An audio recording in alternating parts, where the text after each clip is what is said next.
Salam everyone, I am your host Noit Jahed and welcome to Tuti's new show, Culturally Incorrect. In this episode, we're going to be tackling the uncomfortable subjects of shame, guilt, and judgment in Afghan culture. Oh, how I know a thing or two about those. Let's be real. Afghan culture is extremely heavy when it comes to shame, guilt, and judgment. Whether it's practiced in Afghanistan, Europe, or here in the US, that trio of burdens has hit probably every Afghan in existence. Shame on you for acting too American. Shame on you for having a boyfriend. Shame on you for not being like your cousin. The list can go on and on. Now, please don't get me wrong. Guilt, judgment, and in some extreme cases, even shame have their place in any society. Yes, it may hurt, but they can help guide people toward behavior that is moral and good. However, author and shame researcher Brené Brown strongly differentiates between shame and guilt. With guilt, she says, the person knows they did bad, whereas with shame, the person is told they are bad. There is a clear difference. Again, guilt means I did bad, whereas shame is I am bad. According to Brown, guilt can be used as guardrails, whereas shame is used as a weapon that can deeply wound for years to come. But how do we know when guilt, shame, and judgment have gone too far? In my opinion, as a mental health professional, it's when each becomes so burdensome that a society, culture, or person actually stops evolving. This is when they actually serve as shackles instead of guardrails. And I've heard from many Afghan friends, particularly from women, that our culture is too heavy with the shackles of guilt, shame, and judgment. How many times have we seen our own families tolerate some kind of exhausting cultural burden out of fear of how they'll be judged by their community? Mardum chi megan, or what will people say, is a fear expressed in every Afghan household. It's a warning that suggests badnami, or a bad reputation, better not come. In most cases, for us Afghans, it's hurled at women. But sadly, in some situations, they're also hurled at women by women. Guilt, shame, and judgment were incredibly heavy in the Afghanistan of our parents' generation. It was that society's way of maintaining decency, morality, and control. But for those of us growing up in the West, some of that weight, or a lot of it, just doesn't work for us. Let's talk more and take a deeper dive with our panel of experts. In our studio is Dr. Naeejan Nasrat, who holds a master's and PhD in clinical psychology. She's a professor at the Chicago School of Professional Psychology in DC.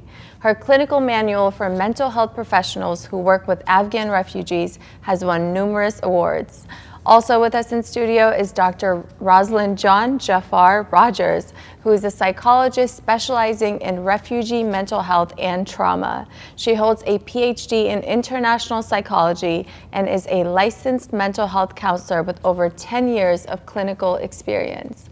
And finally, via video from California, is Dr. Farijan Yunus, a very well-known Islamic studies scholar, an author, and a researcher. He holds a PhD in international and multicultural education from the University of San Francisco. He is also a retired professor of cultural anthropology of the Middle East and Islamic philosophy. All three of our wonderful guests today are of Afghan and Afghan American heritage. Thank you for joining us. Thank you all for being here. My first question is going to be for Dr. Yunus, if you are ready. Why is the concept of shame so powerful in Afghan culture? And if you can, tell us a little bit more about its history. Why the concept of shame is too powerful, and because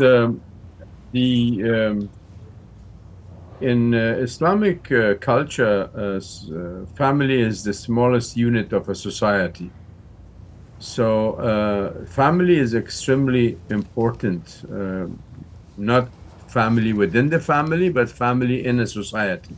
So that's why we are very much thinking of name and reputation things that really make us great. And so since family is important and family name is important, and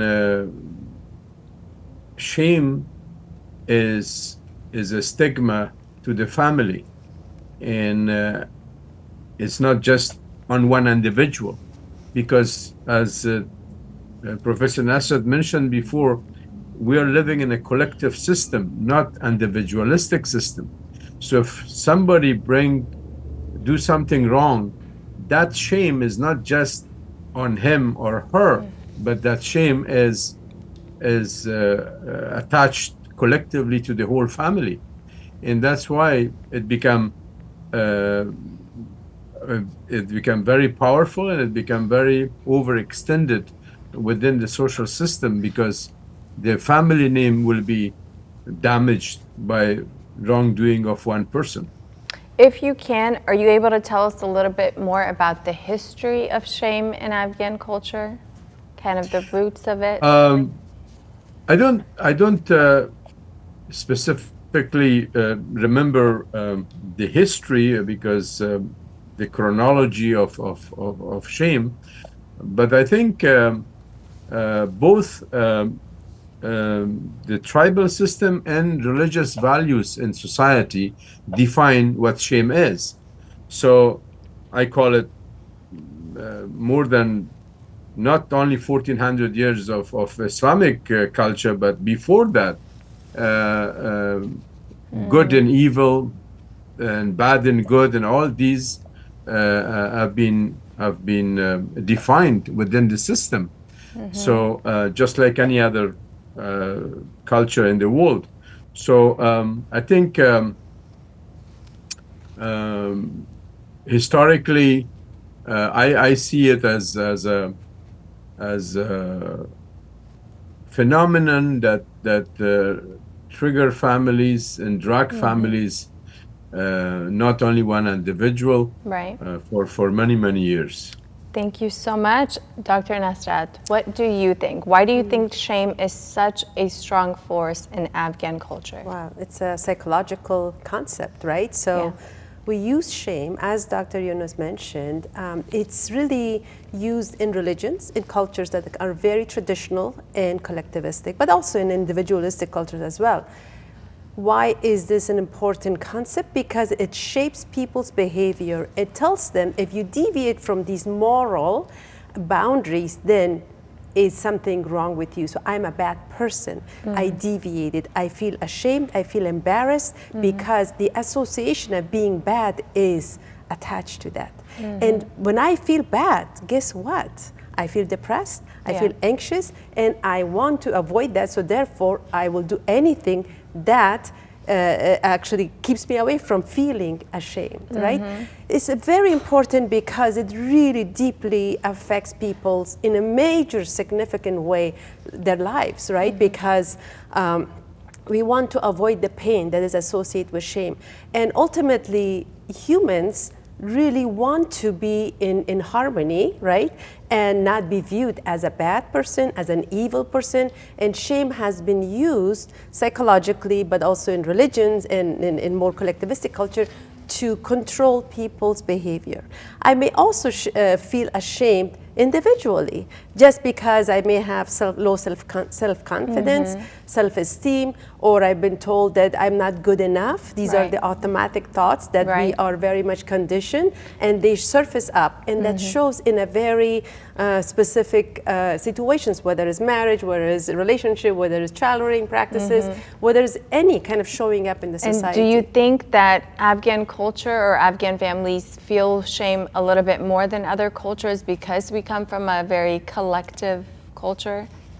I think so, but also I think that is, shame is here in the West is huge. And when you when you look at any podcast that relates to mental health, they talk about shame and guilt. So it is a phenomenon that we don't talk in our society and culture. I see. But I think here there are more coming up and facing the idea of alcoholism, substance abuse, addiction. So this it's is all different based manifestations on, of shame here versus in Afghanistan, is what you're saying. Exactly. Absolutely.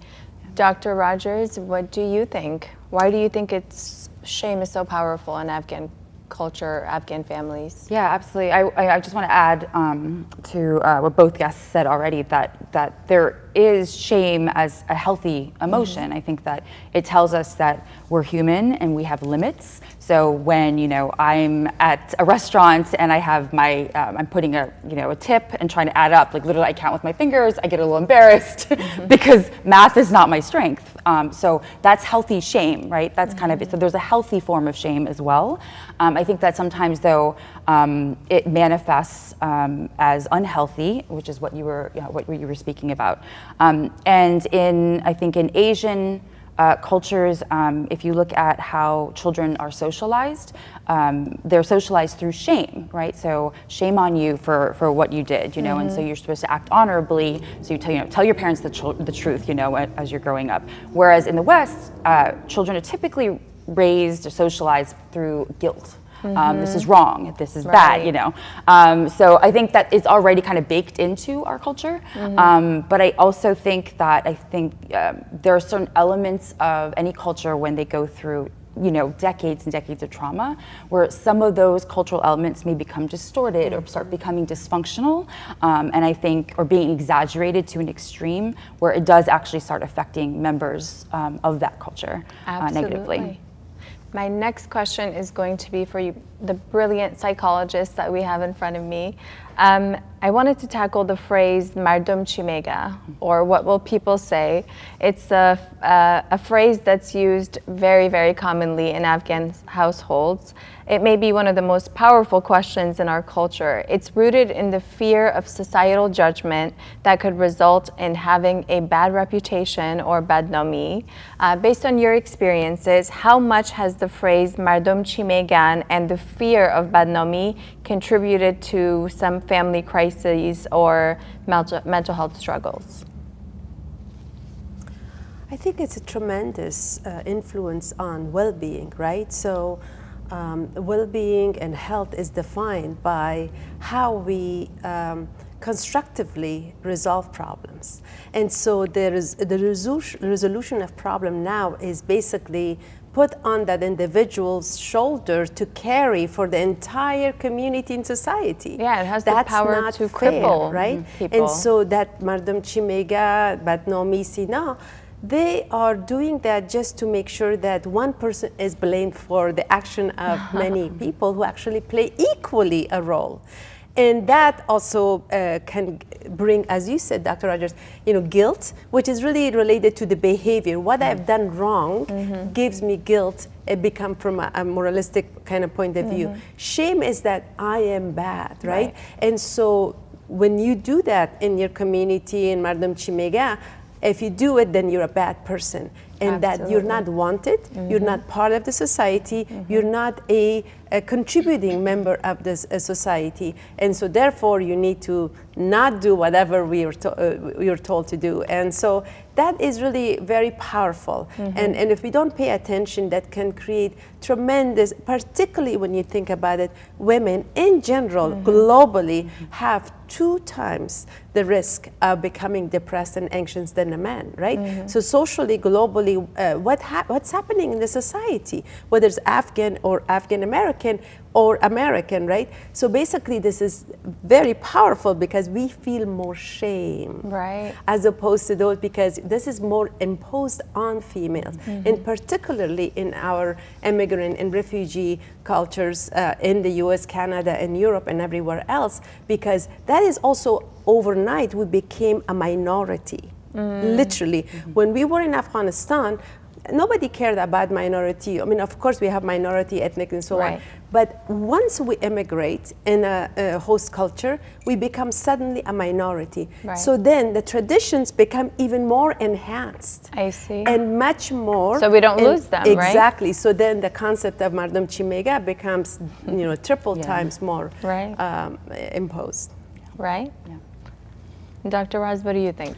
I just wanted to add to everything that she said, that I think when it becomes an issue and when it kind of goes from, like I said, healthy shame into unhealthy toxic shame, where it really does affect people the way they feel and how they view the world with them in the world. I think that shame. Shame like lives in the dark, basically. It's secret based, and I think that particularly in a society or in a culture, when a member is shamed, that also causes like them to ostracize, right? So they isolate and they are pushed away from the community. They don't want to be seen, and so that creates a whole myriad of mental health issues down the road potentially.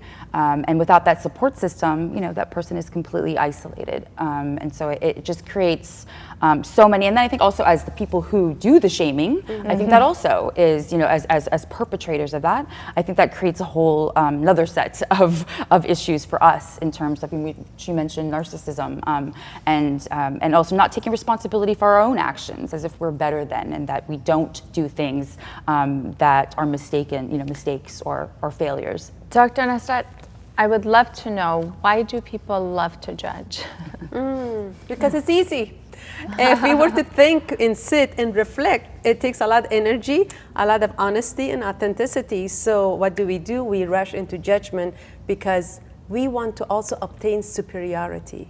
Judgment is done because there is a hierarchy that is created. I'm better than you. I have better morals than you. Otherwise, if we were humble and think about why this person has done X, Y, and Z, it's easier. So Carl Jung, who was a psychologist, right? He said, we judge because we don't want to think. And so not thinking is easier, and judgment is much easier. So there are two main reasons for that. One is that we don't want to take the time.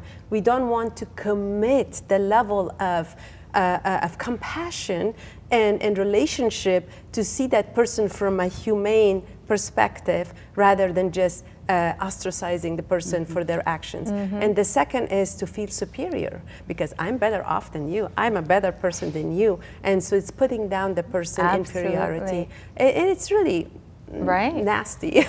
I would love to take this back to faith, Dr. Yunus. I would love to know what Islam says about guilt, shame, and judgment. Well, adding to what other professors said, that I need to add one more thing, that it's not just quote unquote shame about Mardum Chimega. It is the social system define things. So when the social system define things, that kind of become quote unquote acceptable norms. And I have experienced that in my life many times. I did not have any shame in my life, but I have been stigmatized as anti-this and anti-that, and making the religion worse and represent the religion bad. It's what people are saying, or Mardum Chimega, it is also not a shame, it's a social stigma. And what Islam teaches about this, Islam is very clear about this, that there are some personal guna or sin that somebody do, and that is his job, as long as that's not very public. And if it become public, it's originally it's nobody's business to talk about. The law should decide about that. And people should not gossip behind each other. People should not do riba or backbiting beside each other. And that's what people unfortunately do in all cultures, that they do riba or ghaibat, as we call it. We gossip, transfer words from one family to another, which is all in Islamic Sharia, they're all haram or forbidden. But I personally experienced Mardum Chimega in my career because I wanted to represent a deen or Islam totally from a different point of view. And I was stigmatized many times for a variety of different things. So, Right. and I did not have any shame on myself because I didn't do anything wrong. I just Right. expressed myself. So in a society that everything is defined, if you want to be yourself, Can I you will ask be you? stigmatized. Can I ask you how it made you feel when people were shaming you? I didn't, honestly, I didn't feel anything because I learned from my mother that I say it in Farsi first, "Gunan naku az Khuda natars." Okay? Oh, Don't commit sin and don't be afraid of God. I'm a very strong-minded person. I have my own mind and I have a very strong self-esteem. So for people who have low self-esteem and they don't have their own set of values defined for themselves, this mardum chimega and right. shame and all, it become a big issue. Yeah. And that's why we need to train our children to Right. become to be very strong, our family be strong and don't mind what people talk about them, as long as they didn't do something really wrong. You Right. know what? We all make Yeah. mistakes, And on but there that are something note, we shouldn't do. I would love to know from the ladies, why do you think that shame cuts deeper for women? Absolutely. And I was going to tell Dr. Yunus, he didn't feel that way because he's a man. Right? So the gender Right. issue does play a huge role Right. because we were even told, that you bring shame to the family as a woman. You are to raise the kids. You are the basically the educator of the family and everything else. It cuts deep because it dehumanizes us. When there is a dehumanization, then I don't feel like I don't feel any worth. And so dehumanization through shame, it cuts deep because you suddenly become nobody, and it's a deep sadness. And I also believe that it cuts deep for women because there is really not enough opportunity given to defend themselves, right? One last thing that I wanted to add to what Dr. Yunus said in terms of judgment is also we judge people based on fear, fear of difference.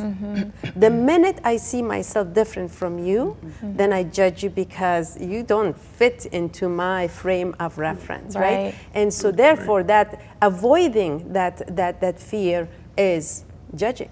Absolutely. I wanted to ask a follow-up question. How much of the threat or fear of shame revolves around a girl's reputation? Do you think it goes back again to preserving virginity? I think that's part of it for sure, but I think it goes much more beyond that.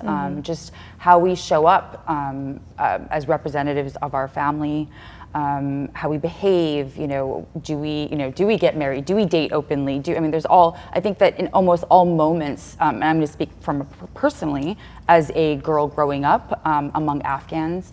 In a big Afghan community, that I felt like eyes were on me at all times, So in every moment there was, especially among Afghans, not typically, luckily I had, I'm half Afghan, half American. So in Western kind of, when there are no Afghans, I didn't feel that pressure. But when among Afghans, it was constantly there. Am I saying the right thing? Did I speak too loud? That's one thing. I think women in Afghan, I get it from my mom, and I, of course, tell my mom.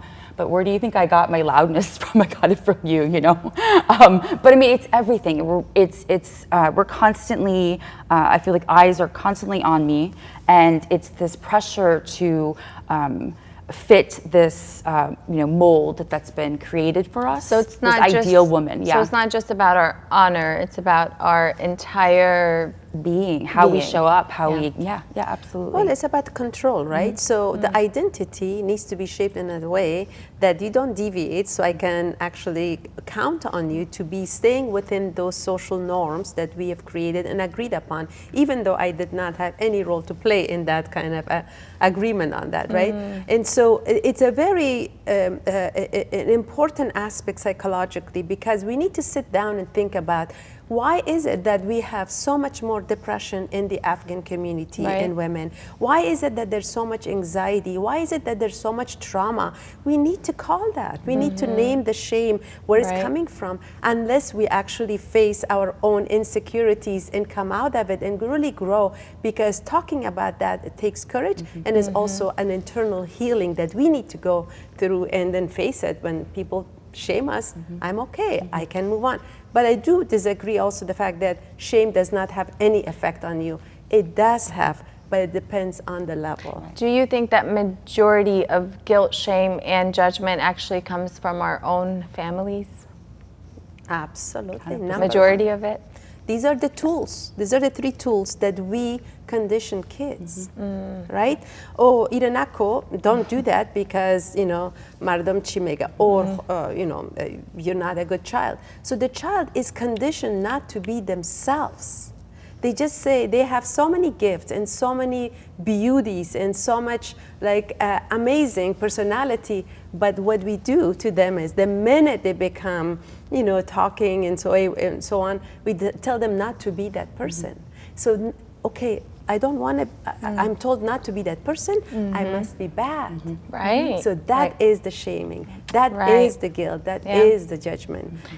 So I know that I'll probably be shamed and ridiculed by some Afghans online for hosting a show like this. And I've spoken to other females who are also pushing certain boundaries, and they've expressed to me that they're sometimes bullied or shamed online for other Afghans for basically doing that. But I wanted to know this kind of meanness. Do you think that it's an Afghan thing, a Middle Eastern thing, or is it simply a universal human thing? And I would love to know from Dr. Rogers first. Yeah, I mean, I think it is a universal thing. We've seen it throughout history, when an in-group, passes judgments on someone who doesn't fall within the parameters of what they, what they see as ideal. So it's happened across, but I think that it's at different degrees depending on the culture, right? Gotcha. And I think that with Afghan culture, I think that because of the things we had talked about before in terms of restrictions, particularly on women, I think that it shows up much more frequently, particularly in a Western society, when we're juggling with maintaining some of our cultural values that were passed on from our parents, but then also navigating life and social, dating, marriage, all that, careers in a Western society. So I think it does show up a lot more. Gotcha. And I would love to know from you, Dr. Yunus, from your perspective, do you think this kind of meanness, what is your take or perspective on it? Do you think it's an Afghan thing, a Middle Eastern thing, or simply a universally human thing? I 100% agree with Professor Rogers that this is very universal. It is in all cultures there are meanness. Yeah. I mean, we can't just say that it's Afghans. But of course, the way this meanness, the family relationship, parents relationship, society, school, like bullying in a school, that we have been involved with so many cases of bullying children in school, Afghan children, because of coming from different culture. I think they all play a role, and people develop some sort of psychological complexes being mean. I mean, otherwise, my understanding of human being is that we are all created good, not mean, not evil. It's just a society and family, economic system, injustices, abuses, and all that things make people mean. But one thing that is very important within Islamic culture, that parents should be always very kind to children, and they should love them and care for them. But in Afghan culture, this is extended too much that even a man is at the age of 30, they want to decide for him. Or a girl at the age of 32, 33, they want to decide for her. And this is, I think, too much. Once I was on a TV talk show, and a woman called me that her son is not studying. I was thinking that her son is like 16, 15 years old. And then later she said that my son is 25 years old. I said, ma'am, just let him go. Let them decide for themselves whether you want to get educated or not get educated. We don't teach our community or our family members the sense of freedom, independence. Right. I think that is a big issue in our families, that we don't teach our child or our wife or our husband that you are born free and you have to decide for yourself. But meanness, I think that has a lot of historical background why somebody become mean. Sometimes, John, they ask me why I'm so always happy. Because I always make jokes and I'm always happy. My philosophy is that life is a gift of God. So you have to enjoy it. That's it. Just enjoy it. Can I say something to this? Yeah. It's very important in terms of, I believe that humans are born inherently good. We become mean and aggressive when we don't receive enough unconditional love growing up. And also our selves and egos become fragile. Bullies never have good self-esteem. Bullies are never confident. They actually overcompensate for what they don't have, which is feeling confident. I wanted you to speak on how much do you think social media has made this worse? 100%.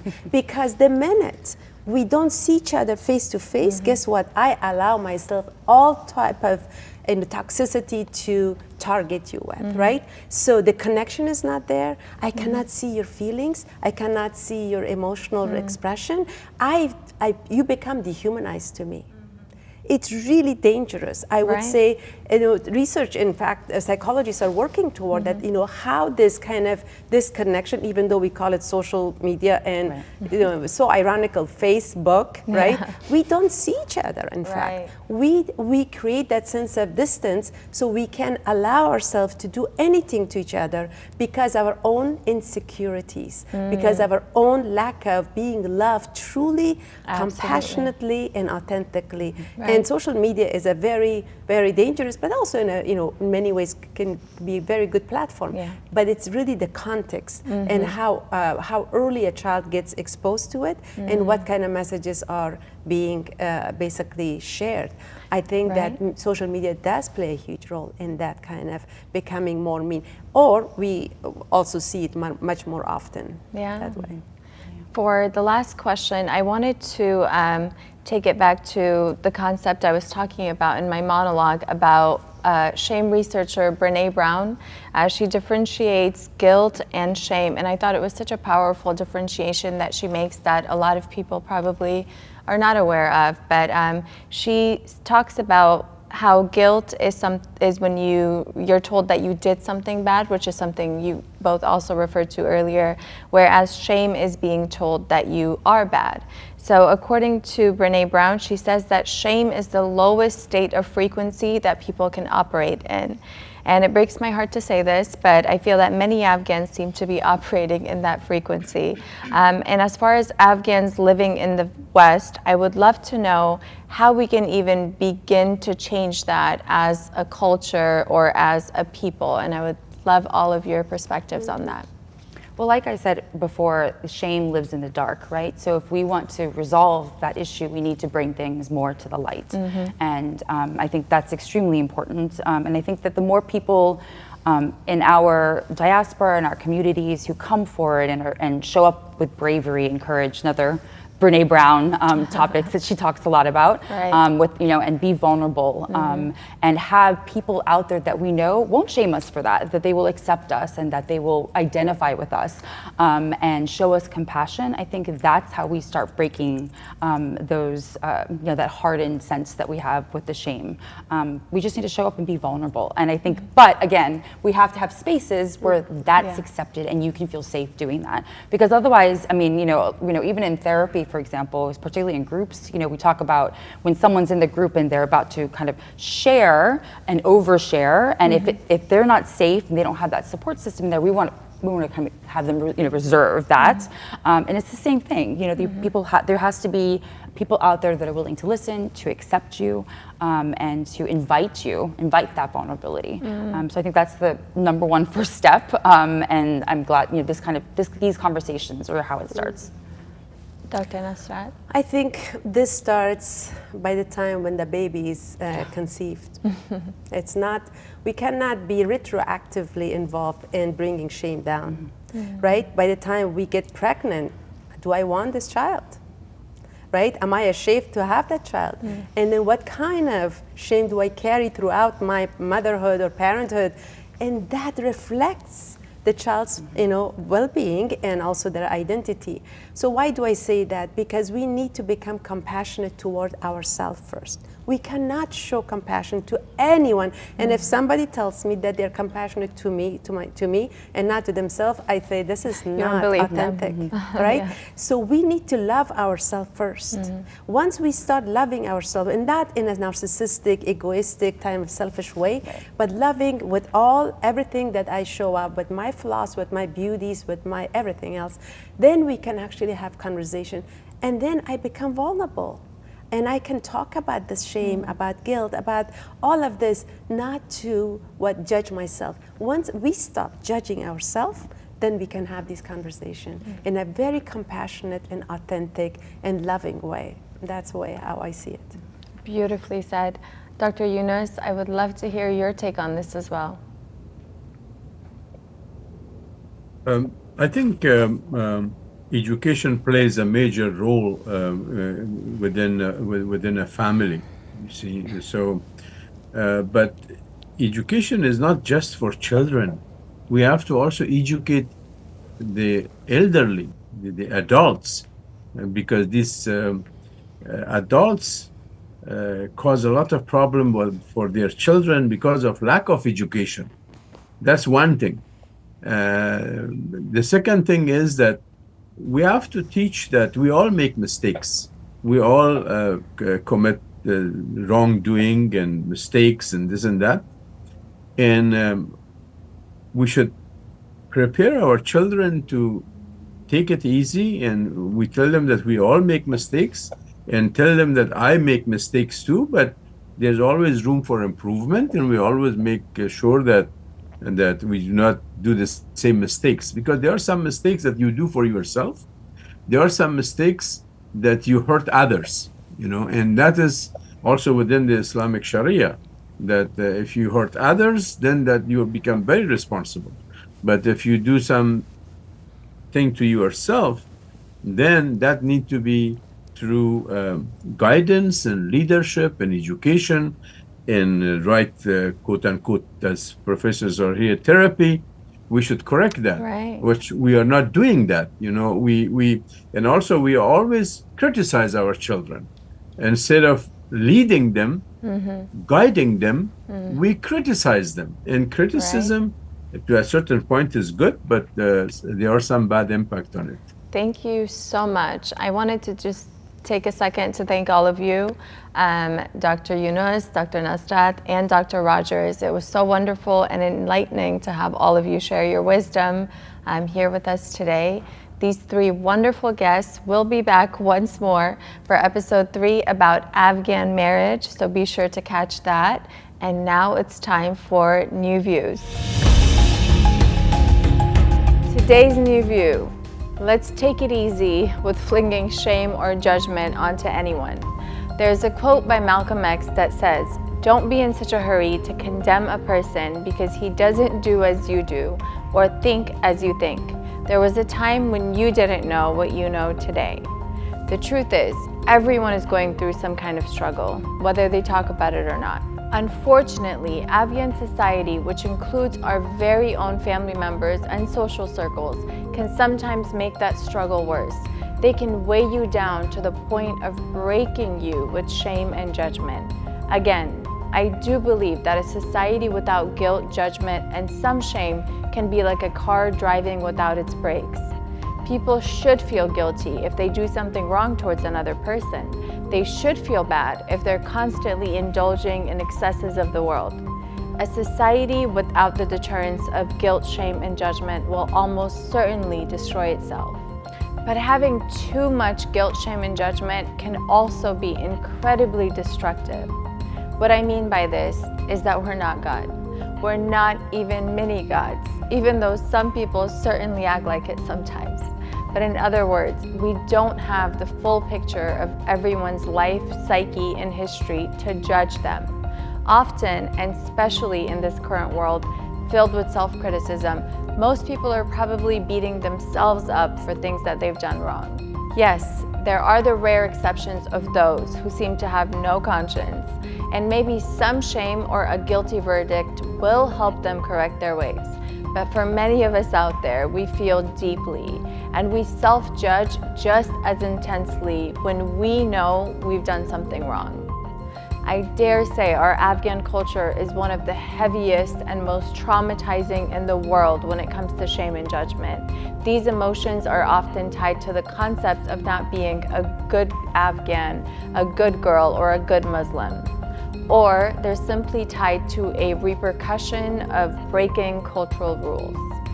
How dare you go against the family? You'll bring shame on us. Statements like these are so revealing because they show how much families are afraid of how others in the community will judge them. Again, it becomes this unhealthy cycle of mardom chi megan, or what will people say, and the fear of badnomi, or having a bad reputation. In moments that you or someone you know may be flinging shame or judgment onto another person, it's important to take a step back to analyze the root of where that comes from. Is it out of some old-fashioned view of how the world should be, or how a good woman or man should behave? And what were the roots of those worldviews? Often enough, if you dig deep, it's fear. A crippling cycle of fear that their social reputation will somehow be diminished or destroyed by the court of public opinion. In today's world, though, this part of our Afghan society has to soften, or else it will wither away. Listen, there are so many great things about our culture, our food, our arts, our poetry, and traditions. But we have to be honest in acknowledging that certain beliefs and behaviors within it do not work. Some of those elements are actually destroying our communities and our mental health. So, for those of us who are living in the West and trying to reconcile the two antagonistic cultures of America and Afghanistan, please know that you don't have to choose one or the other. Pick the best of both worlds, for yourself, for your kids, for your family and loved ones. Pick what's healthiest and what works for you. Enough of trying to please the community or the extended family. There is so much beauty in both cultures that a healthy and happy medium can exist. Unfortunately, I've seen too many Afghans picking either the bad side of Afghan culture or American culture, or in the most extreme cases, the worst of both American and Afghan cultures. We don't have to be that way. We can get the best of both worlds and create a healthy and harmonious balance. It's going to be tough, but it is possible. I know because I had to get there myself. I know firsthand how shame and judgment from my family, from my community, and from my friends nearly drove me crazy when it came to how I should dress, how I should speak, how I should live my life. And the choices others expected me to make were based on how it would serve them. It was suffocating. On the other end of the spectrum, there were times when I was swayed too much by the negative sides of American culture and its trappings of social media and excessive entertainment or consumerism. There were times I would feel pressure from American friends about how I should live, what I should wear, who I should date, or how I should define my parents and culture. That wasn't me either. Now I'm trying to embrace the balance, the best of both the American and Afghan sides within me.